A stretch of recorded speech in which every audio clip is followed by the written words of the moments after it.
Tackle made by 24, Frank Snead.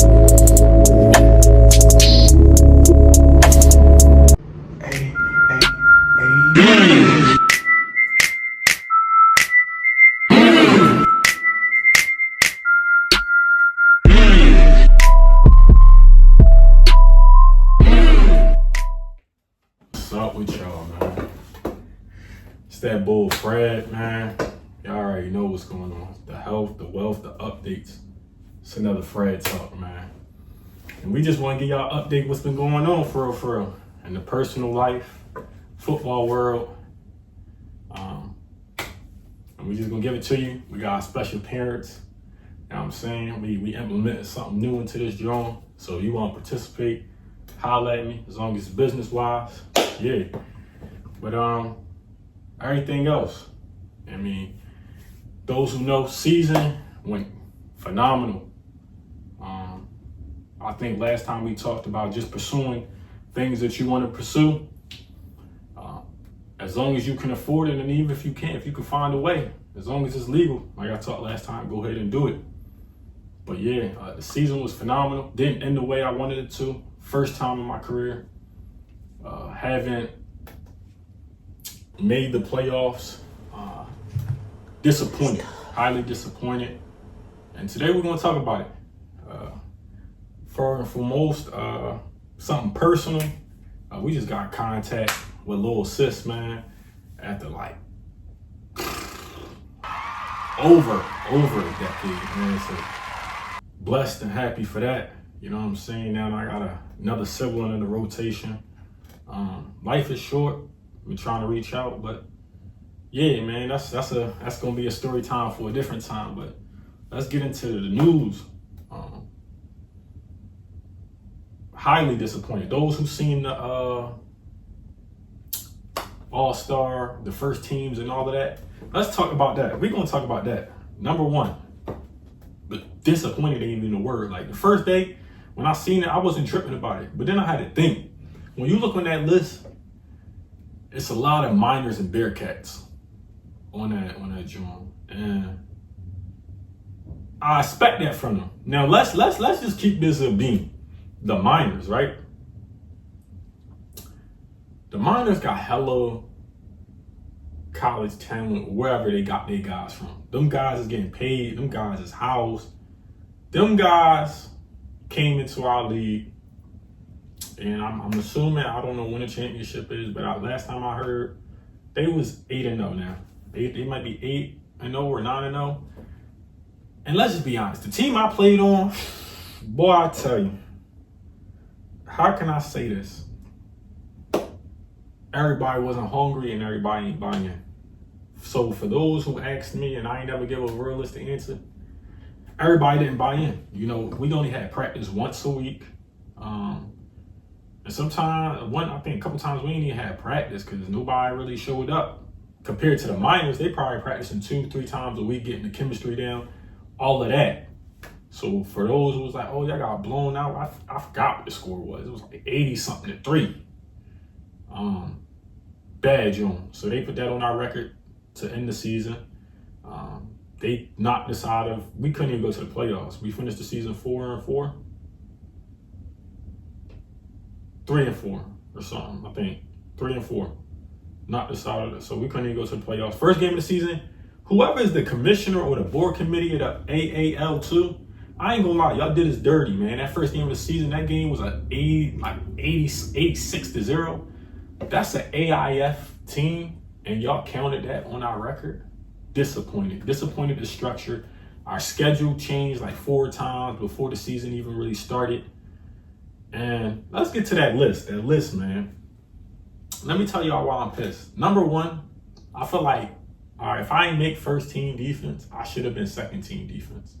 And if y'all feel like I didn't deserve second team, this is for whoever, the committee, if it was a committee, the coaches, whoever it was, I should have been on honorable mention. Didn't even get picked on an honorable mention.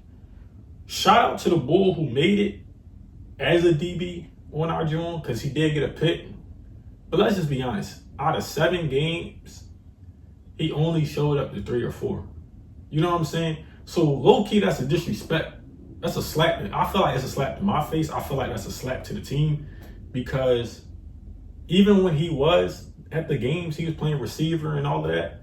He did exceptionally well at that position. But as far as being honorable mention at DB, number one, okay, I had 2 picks, right? I finished the season with 2 picks. I had way more tackles on our team than I believe some linebackers. I had 6 PUIs. I could have had multiple picks. Unfortunately, me and a teammate, I guess our chemistry didn't really bond well, because he ran into me a few times. And I could have been a little bit more aggressive this season. I just feel like I put a lot into this season, because I was going from 142 pounds to like 164-ish the whole season. Like, I was inconsistently eating, but every day I'm working out. I'm going to the field. I might not eat for 2 days. I'm still waking up, go to the field and putting in all this work. And it just felt like I didn't get the credit I feel like I deserve. And I'm not going to be the boy that's going to take the high road no more. I ain't going to throw nobody extremely under the bus, because I'm still voicing my opinion. But I feel like I definitely should have been second team.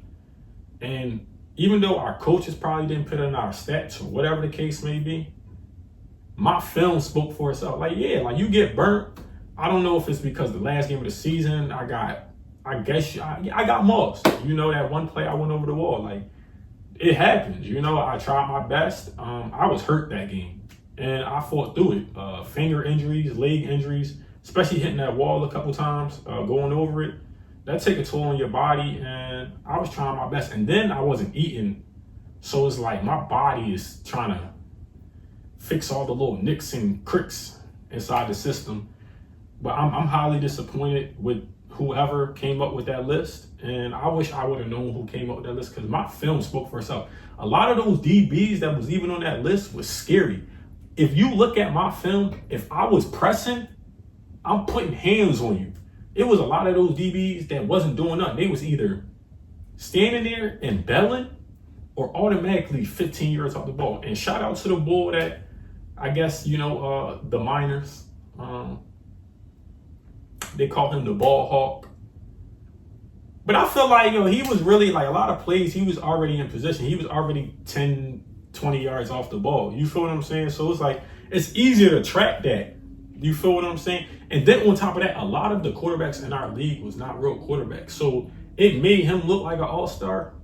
And hopefully he does that at a higher level. And like I said, credit to him, because at the end of the day, it counts. That's going towards his record. He's getting paid.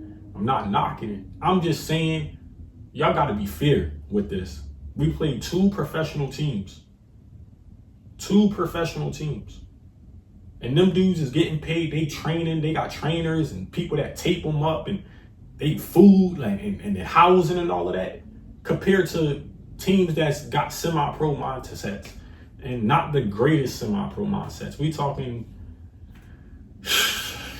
crazy. You feel me? Like 12 people showing up to practice. You feel me? And you can't expect. And you know, I still performed and did what I wanted to do. I'm blessed, you feel me? But to be honest, I've had my people's telling me, like, yo, like, you keep sacrificing your body and half your team not even committed. And it made me think, like, dang, okay, bet. So we got some things trying to work into motion to pursue and continue to grow. Shout out to bro, shout out to cuz. Just for holding it down, just for continue to give me small pep talks and just motivate me through the season, when at one point I didn't even want to continue to play, because it hurts when you give your all to something and you look at the next 4 or 5 people and they not even giving you 20%, and it hurts. It hurts, you know. So we got some things to work in the work to, you know, get on a team where not only where we can get paid and finally start being at that professional, and not just having the professional behind our game, but actually getting what we are credited for. And I work better when it's dogs. Like, I work hard, but it's hard to see where you at on a level scale if everybody is not having that, you know what I mean, type of mentality. So when I was in Michigan, that really what separated me was just working hard because I seen other dogs. I seen dudes that came from college. I never went to college. You know what I mean? So that's what we on, and we just going we got some things working in them. When we know and it's a guarantee, we'll let y'all know in the next show. And I had a few things I wanted to talk about. Number one, like I said, we got in contact with Lil Sis, man. Shout out to the Leos, man. Leo gang. August coming up. Hopefully, I wish I could go to that, what's his name? Errol's, Jerome Ennis fight, hometown. I wish I could go to that, but I'm looking forward to that fight. Also, coming up on 6 months, man, half a year, man. Beautiful, man. Happiest I've ever been. Any relationship, organic, thorough, raw, just like me, funny, the better, likes food, likes working out, and that's how that came about. That's going to be a story time, if she want to do that, you know, and we'll have her appear. We try to, you know, I try to keep my relationship private, but I just had to share these is little accomplishments that y'all haven't seen. And if you see me on social media, maybe Snap, you might have seen me post. Also, I'm gonna put the link in the bio. Go shop. I mean, like I said, everybody different. But go check out our Instagram that we got together too. I'm gonna put that link somewhere in the comments. I mean, in the description. Man, that's really just a wrap, man. I just really wanted to really chop it up about the season, where we was going forward. Towards everything. It's 10. What time? But yeah, so we wrapped that up. It'll be a different Friday Talk next time. I got some other things that I want to do with this, but I just wanted to give y'all an update. But at this point, we got a special appearance from the one, the only Angela. I'm incorporating a FaceTime segment in my joint. I never really seen that. So if somebody steal my idea or they probably already done it, they done it. I mean, but I want to incorporate, you know what I'm saying, my supporters, my family, those who I do call friends, those who I do call bros, or just acquaintances. I want to incorporate them, you know what I mean? Like, let them ask me some things, you feel me? And so that's what we about to get into. So, further than not, how you doing, Miss Angie? I'm good. I'm awesome. Good day. Everything going smooth? Yes, sir. You feel me? That's what's up. You want to shout out your social or anything like that? No, thank you. I'm okay. I'm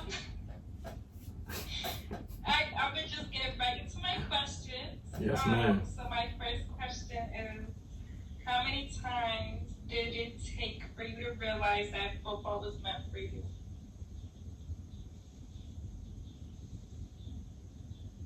I believe it took me 3 times to realize football was really meant for me and dedicated and something because, well, let me finish. I feel like dedicated towards me. Like, I feel like me and football always went hand in hand. Like, no matter what went wrong in life, football was always there. Like, even when my first year playing, I told you, playing at 18 going on 19 semi-pro or 19 going on 20.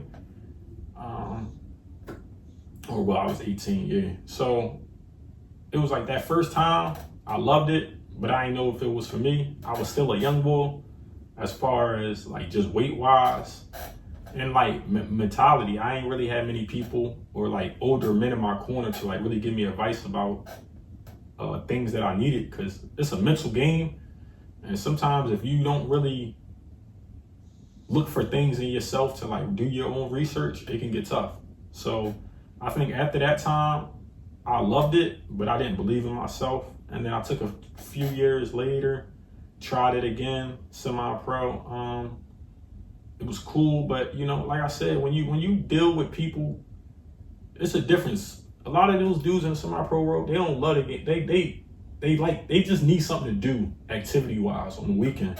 So when you around that and you young in your early 20s, I never went to college, so being around grown men, it matured me faster. But as far as the game, I just liked it. I just like playing it. It was a passion. But as far as loving it, I didn't love it yet all the way.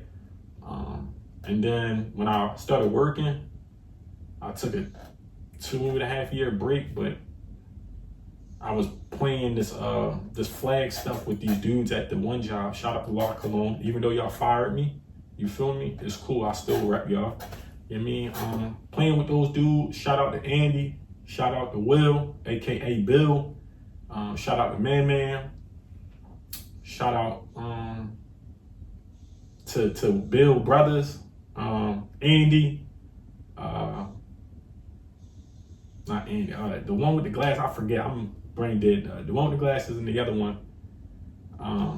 Matt, and it's another one. It's another one with the glasses. I forget his name. But yeah, shout out to them, man. They took me in on their wing, put me in their little circle, and that's when I really started loving the game. And then when I got fired, I ain't have nothing in life. Like, I tried working. I tried so much. Like, even at this moment, I'm still trying to find a little gig in all seasons. But like, football's just been there. And then I got to go play in Michigan. When I got to play in Michigan, that was my third time attempting this lifestyle. And I loved it. Just waking up early in the morning. They housed me. You feel me? That whole situation. Like, and that might be another story time I might talk about. But I don't want to get too much in that detail right now about that. But that was still a good outcome, I'll say, for me. I just wish it could have been under better circumstances. So yeah, it took me 3 times to really love that joint. And in the season, I loved it. You feel me? Like, it really pushed me. And even though I was dealing with weight problems, you know, I really know this is for me. Like, no matter what happens in my life, football, I always somehow resort back to football. But yeah, it took me 3 attempts to answer your question, and I hope that answered it. Okay. My next question is, why did you choose to be the person you are today, but not the opposite? But not the people you were used to being around.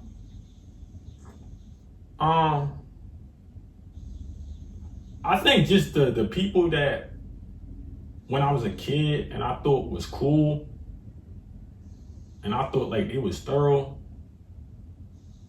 I was like, oh, all right, I can do this. But then when when you sit back one day and you realize like, oh, hold up, this person only around me for a stipulation, or I'm around this person because I make them feel good. It take a lot on you, and you either can fall into the trap of just like, all right, F it, I'm gonna be like these people, I'm gonna stick with these people, or you can have your own mindset, you know. And like, for example, I was hanging around dudes, you know what I'm saying? I'm really the only light-skinned dude on my block at the time, besides the little bro. It was a few Dominicans, but I'm saying as far as like that has the, I could say, quote unquote, African-American descent, like, you get caught up, especially in Philly, you get caught up quickly. You feel me? Like, you may not know what's right from wrong. Your friend may do something and you already may be a little bad young bull. So when they do something, you thinking it's thorough, but the whole time it's really not, especially when you running from 12,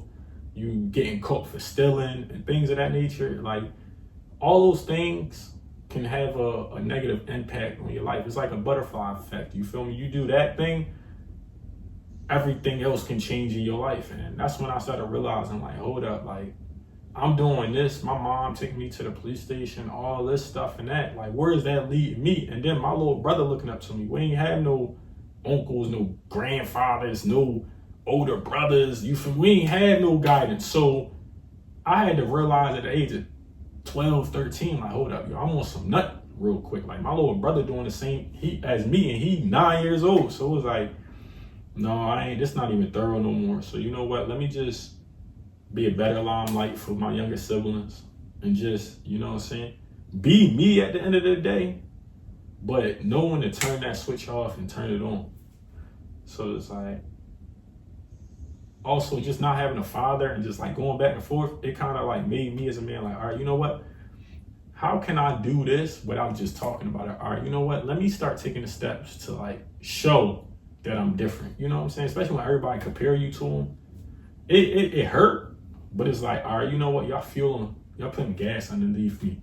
And you know what I'm saying? I'm gonna just be a different person. I'm gonna just be me. And I've always been a solid one. Nobody can say I'm fake. So that's just what made me today. Just looking at my circles and just realizing like, yo, that's not thorough, yo. Like it's cool in the moment, but like if you get in trouble when you're young and you keep doing that when you get older, and then you get a record, then you just gonna look like a nut. You can't do nothing with that. So I just had to change my mindset because like bro was there, and then you know after getting in an altercation at being shot at, it was just like, you know what, this ain't even the life for me. You feel what I'm saying? So I think that's just all those things just transpire to like just be a better me, and don't be a statistic. You feel what I'm saying?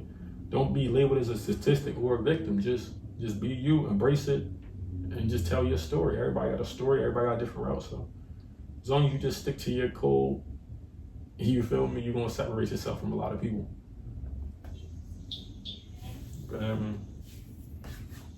My third one is, what does in love looks like for you? What does? And do you genuinely believe in it? Okay, so at first I ain't gonna lie, I ain't gonna fraud. I was chasing lust. I've had this talk with bro, and bro, congratulations, shout out to bro and his girl. But bro coming up on 8 years of his relationship. So I would say with that, I was always chasing lust. I never really believed in love. I never really thought somebody could love me because I ain't gonna lie, like I'm an a-hole. Like I play extremely too much. And you know, growing up and you trying to pursue football, a lot of females think you making money, and it's like I'll be letting them think that I had the money. You feel me? Even if it wasn't NFL numbers, I'll let them think that I had money. You know what I'm saying? Sometimes I would spoil them, but I was definitely spoiling people for the wrong reason. I was just trying to keep up with bro relationship. And bro, he 23. So I was doing so much stuff, and I wanted love, but at a certain point of just hitting the same type of like woman that were like damaged and really never had no guidance themselves, it kind of it makes you lose hope and trust in a lot of people. And so you try to be the same bull that you are from the previous relationship, but then sometimes it could, you know, really crash yourself and you lose touch to yourself. So I say after my last relationship, and then when I moved from Philly to here last year, I had to sit there and realize who I was, what I was looking for, and what I believe in. And I knew I believed in love, even though I never seen love physically and firsthand. I just knew, just being around R&B music, watching movies and things of that nature, I always knew what it took. But I didn't know when the time was right. I was always rushing. So I believe I had to first get right mentally, take care of what I needed to take care of, leave people alone, because I am a flirtatious person. And I had to just really sit down and just focus on, all right, when you do get your next relationship, number one, not only don't just love her, and then when it comes out and be like, oh, I love you as a friend. No, I like sincerely, deeply love you. I had to really figure out what love was. So number one, I had to learn to love myself, forgive myself in a lot of different ways. And then when the time came about, you know, a young lady approached me. Normally I was approached by somebody, or somebody would say something weird to me and come to me. But when this young lady, or young woman, I should say, or this woman, however you want to say it, when she came to me, it was organic. You feel me? She didn't flirt with me. She didn't come off. So it was like, it helped me. She also, She also saved me. You feel me? Because I was a little lost. Like I lost hope. I'm in my mid-20s, you know, no kids, and a lot of people think, oh, you handsome, ooh, you probably working on number 2, 3, or 4. And so I lost a lot of hope. And I said to myself, by the time I'm 25, if I'm not in at least an engagement or have a kid, bro, I'm done. But she definitely saved me. She showed me what love truly is. And truly an unconditional type of love that a lot of people don't understand. Like a lot of women nowadays love you under a certain stipulation, whether that's money, if you giving it to her right or nothing. Like she sat down and really tried to, really figure out what was really going on in my head, not just, oh, he looked good. No, like what's really psychologically going on in his head. And she seen that I was into fitness, and the rest is history. Like I said, that's a different story time. But yeah, it took me a lot to learn what love was, because I thought love was just as long as you being honest, taking them out, spoiling them, doing those things, that's love. But every joint is different, in a department. Sometimes you shouldn't automatically try to spoil a joint, because then she gonna think it's something else, and now you thinking it's one thing, but whole time she looking at you for a different reason, and you like, damn, all right, I'm in love. But then when like she don't receive those gifts, now you the a-hole, or things of that nature. So it took me a while, and I'm glad that the woman that I'm with now, she showed me what real love was and is. And every day is really just like a paradise, whether we have an up or down day. You know what I'm saying? Yeah. My last question is, what are 3 things you want to do in life that a normal person wouldn't want to do?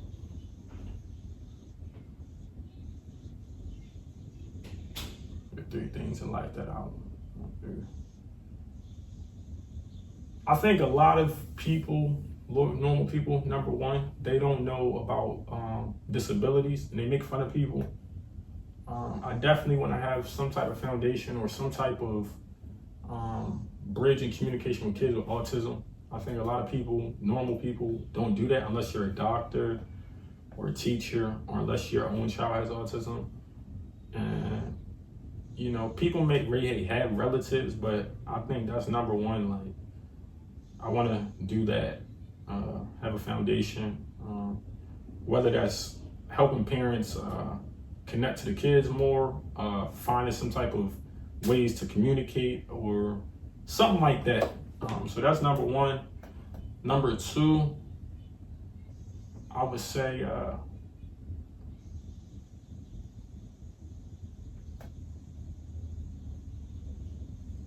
if I do become financially stable and do live the life that I want to get back to a way like